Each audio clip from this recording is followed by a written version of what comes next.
So Merritt, thank you so much for joining us today. Thanks for having me. So could you tell me a little bit about your background, what brought you to AWS and what you do in your current role?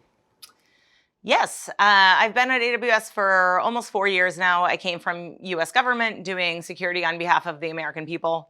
I've worked in all three branches there. I came to security because I felt like there were these big questions that were looking us in the eyes, and yet we didn't have strong ways to reckon with them. So I got a law degree in part because I knew that would be one of the stakes that we have here. And I also have this sense that these landscape issues will matter more than figuring out this one threat at this one time or this one, actor or whatever. And as a result, I've ended up working in what I consider to be kind of unsexy areas of security. So the stuff that is infrastructure layer, but that matters a lot behind the scenes. And I think that's what really drove me to land here. That's a great story. So can you tell me a little bit more about the Office of the CISO and its purpose and sort of the greater AWS scheme of things? Yes. So I'm a principal in the Office of the CISO. The Office of the CISO, Chief Information Security Officer at AWS, is much like one in any other enterprise, right? Steve Schmidt, my boss, is looking after not just the internal security of how AWS protects itself, but also how we ensure the security of everything we deliver as a company. And that's a really interesting set of deliverables to consider because you're thinking about how you do guardrailing and enable your employees to have minimal friction and to be dev teams themselves. And then you're also trying to make your dev teams do the most secure thing the easiest and most secure way. So this is where my role really allows me to have some empathy and credibility, I think, when I talk to customers, because about half of my job I spend trying to make our security better here at AWS. And the other half I spend talking to customers. So sometimes that's public speaking, but a lot of times it's CISO to CISO conversations, talking to security groups and figuring out how to enable their enterprise maturity.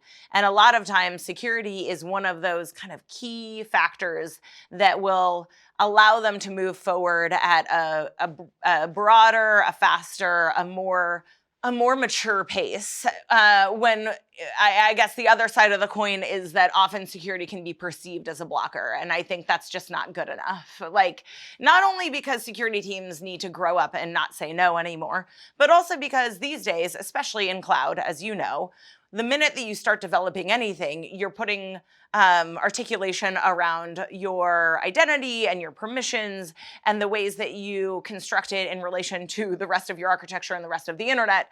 And so there's inherent security properties to everything you build. And that means that we need to be weaving security into our conversations. And that means that we need to be talking to customers about how we do that. Got it. So in your customer CISO conversations, I imagine it may bleed over into your other responsibilities because I would imagine a CISO might say, I love product X or Y, but I wish it did this. That falls into the security stack that you're also responsible for. How does a customer ask through a conversation like that make it back to the security services product teams to actually implement into a feature? As you know, service teams are building and implementing and deploying new functionalities all the time. And so it's not really a challenge of keeping up with what they have decided or been able to invest in offering. It's really more about how we are solving the problem. And if we aren't solving the problems in the right way, then I think that is obviously a conversation that I then take back to our side and I work on. But a lot of what I do is figuring out, one, what the customer is really asking and how to help them get to their next stage of maturity, or how to get them somewhere better. And the other thing is, how do we do it? A lot of the value I think that customers really expect from a conversation with me is, how does your team, reconcile this? Because I don't believe in zero-sum games, but I do think that there is value in having really genuine empathy. Well said. Well said. So when customers are asking, how does AWS do X? what are some of the more common how does AWS do from a security perspective, those types of questions you get from customers? By far the biggest one to show up is the innovation side. How do your dev teams innovate, and how does your security team have a relationship with your dev teams that is not, butting heads? And I think that is a really remarkable aspect of what we do, because say what you will about the kind of rapid pace of innovation that we unabashedly pursue, that sometimes means that we're putting out releases at a really fast pace, or that folks have a hard time understanding what new things mean. But ultimately, what we do is, by nature of some of these mechanisms, like a two pizza team, that has security resonance, right? So under a two pizzas team, which is to just connote that you are siloed sort of intentionally to move quickly as a business decision, under that two pizza team, you've got some business decision making around the security of it. So only a small handful of folks will know how the components work under the hood. That has security elements of how we operate. What we're really talking about is the way that we've baked security into the products that we deliver. And so it's not so much about relating to them as a security team that has been tasked with coming in to reform this ship. It's really them saying, how have you turned your enterprise into one that lives and breathes security as part of the deliverable that you are selling? That makes perfect sense.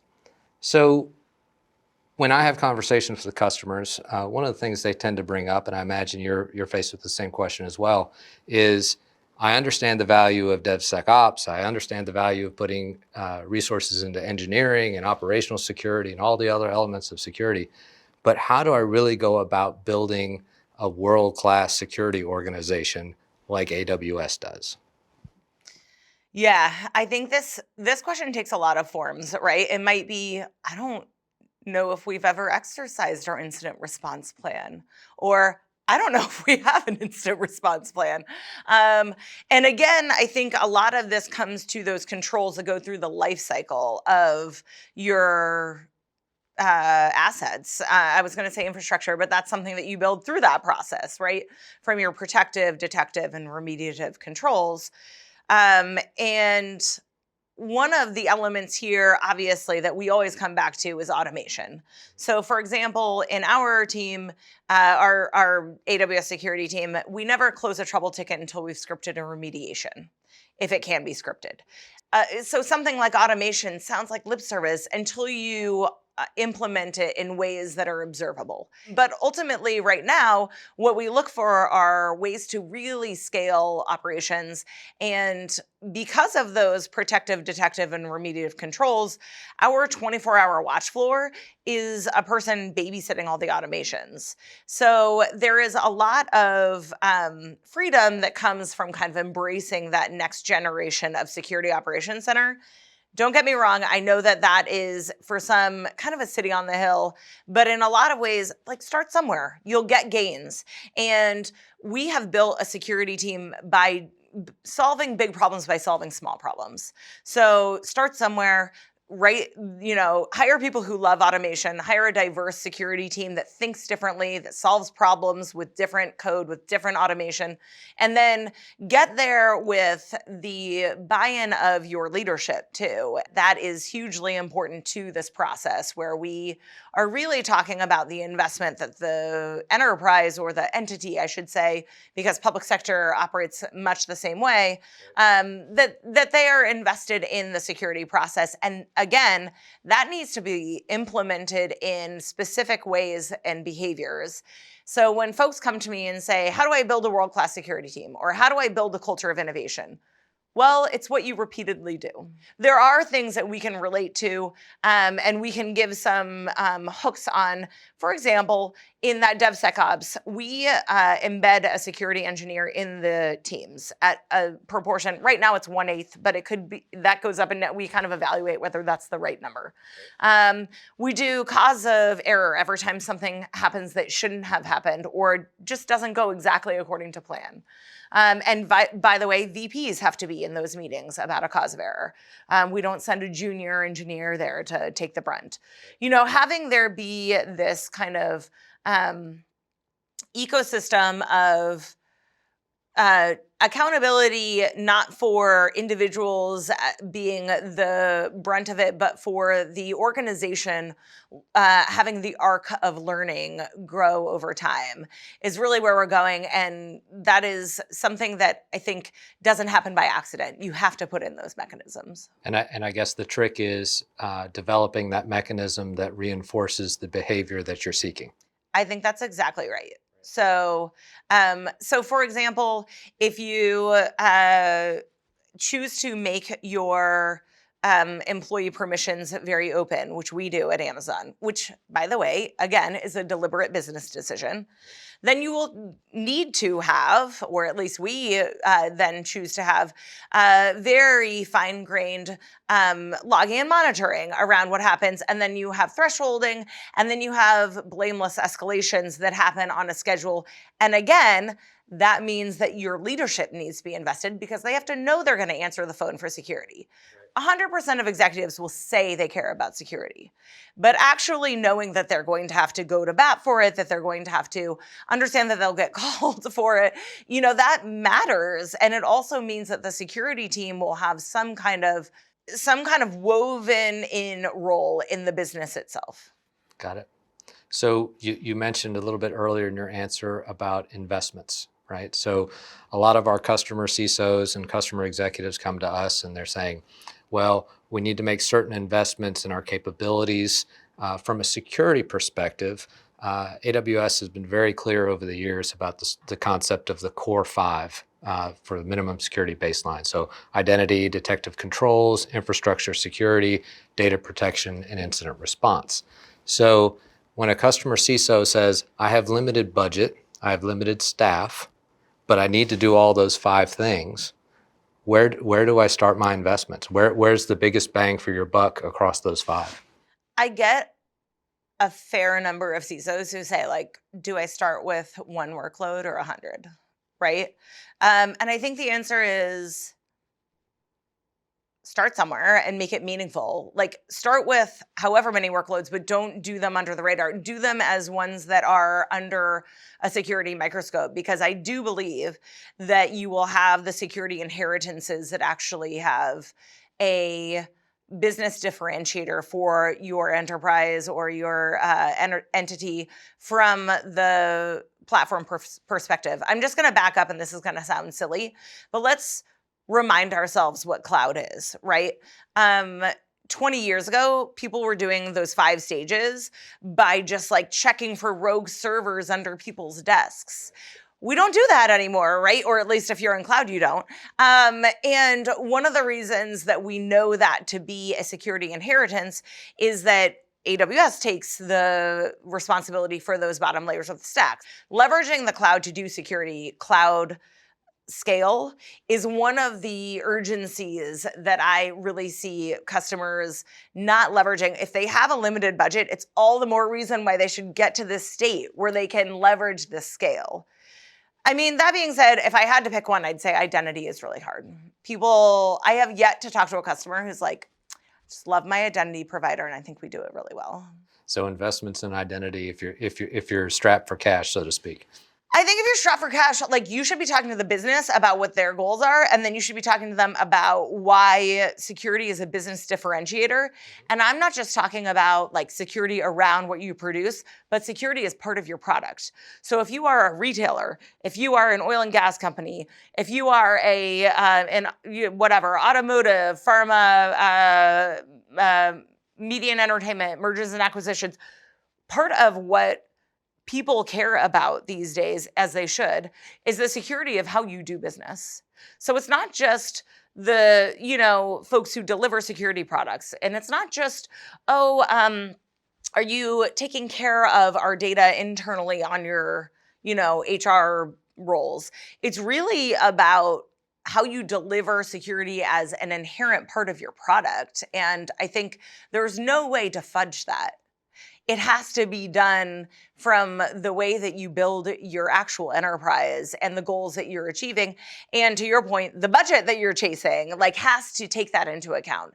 And I don't think that we should be considering security a cost center anymore. I'm really sick of that, because actually it's a business enabler and it's a business driver.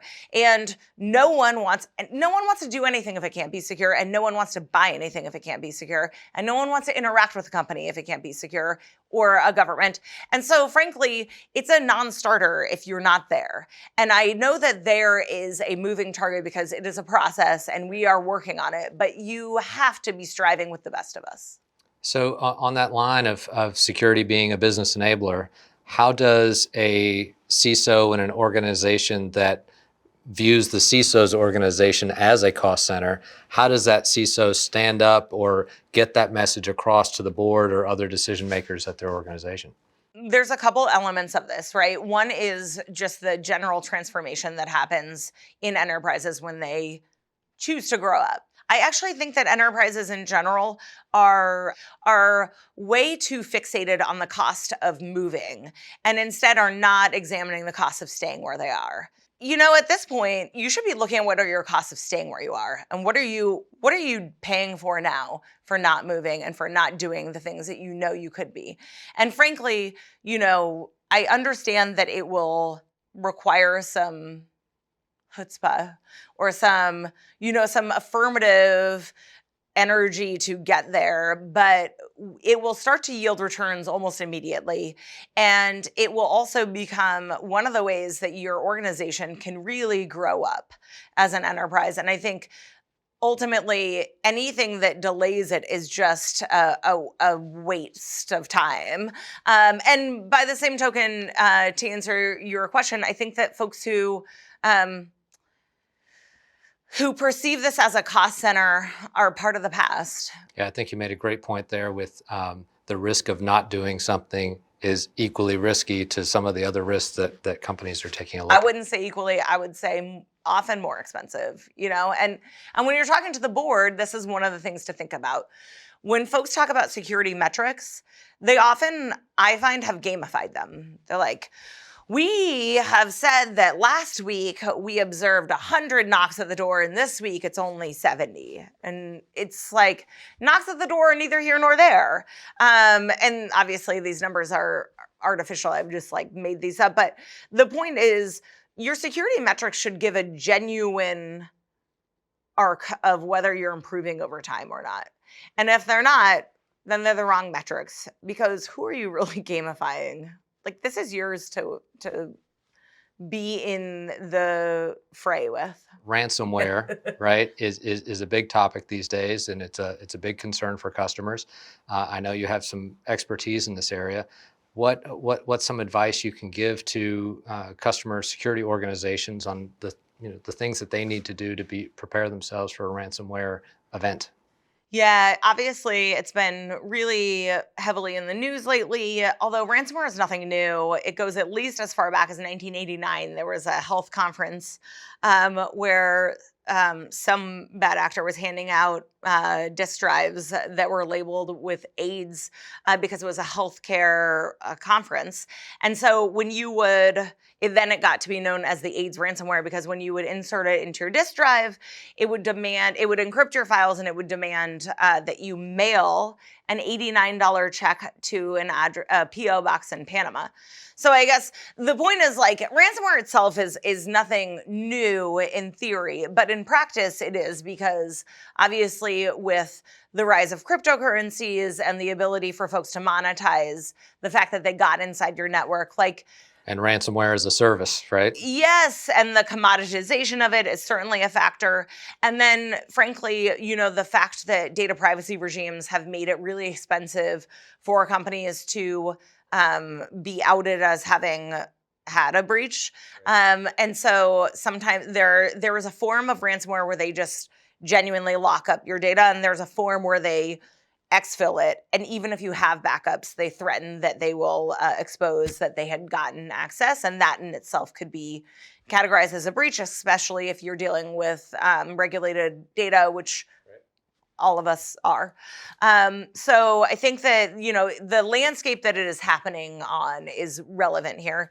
But I think to answer your question, there's no silver bullet for ransomware. Ransomware requires you to get your house in order. So everything from minimizing the likelihood of folks getting in the door in the first place. So things like identity and patching and least privilege and segmentation. And then also having those immutable backups. So things like AWS backup or Cloud Endure that allow you to have a fresh backup point in time restore backup capability. So, in keeping with sort of hot topics, another hot topic that's out there from customers is the concept of zero trust. So, what does zero trust mean to you, and how do you articulate that to customers, and how can AWS help customers achieve zero trust if, in fact, that's something that they need to be doing? Sure, I think zero trust can be a useful conceptual lens on which you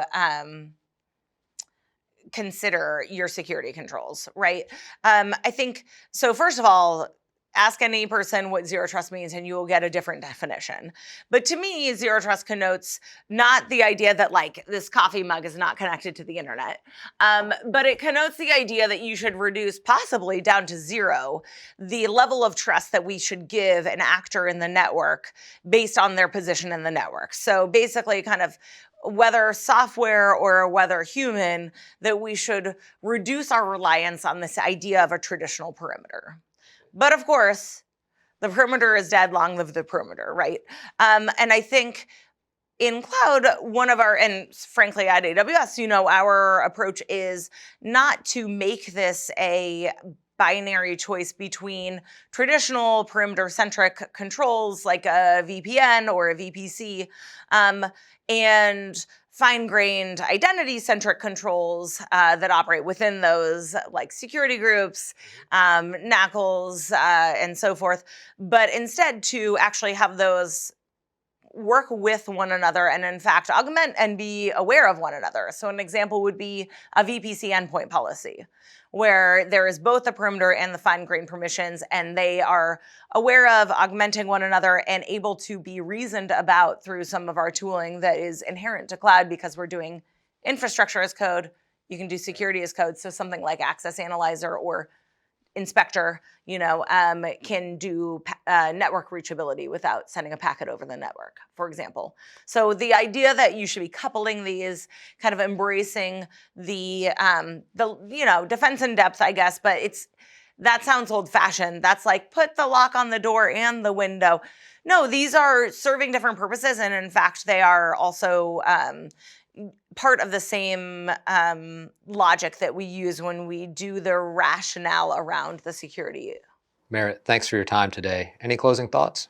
I think that often folks come to me with what they think are deep technical CISO questions.